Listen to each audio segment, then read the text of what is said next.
Sa aking pagtanda, unawain mo sana ako at pagpasensyahan.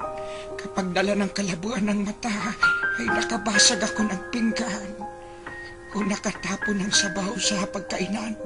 Huwag mo sana akong kagagalitan. Paramdami ng isang matanda. Naawa ko sa sarili ko sa tuwing sinisigawan mo ako.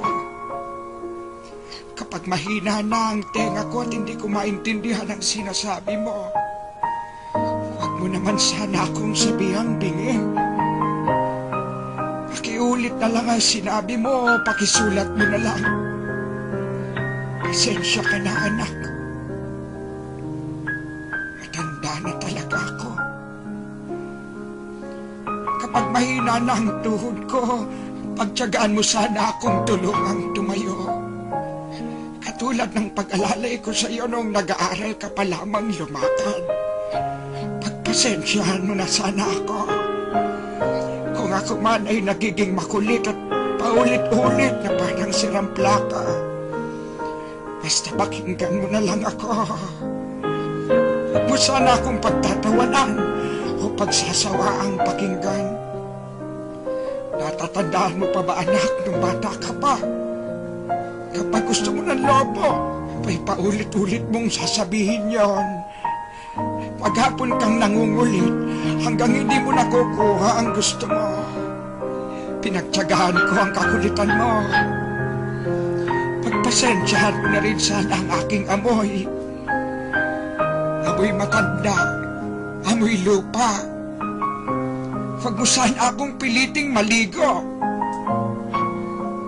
Mahina na ang katawan ko. Madaling magkasakit kapag nalamigan. Kaya wag mo sana akong pandirihan. Natatandaan mo nung bata ka pa. Pinagtsatsagaan kitang habulin sa ilalim ng kama kapag ayaw mong maligo. Pagpasensyahan mo na sana kung madalas ako'y masungit. Dala na marahil ito ng katandaan.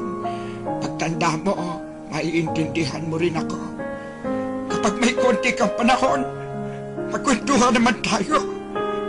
Kahit sandali lang, hinip na ako sa bahay.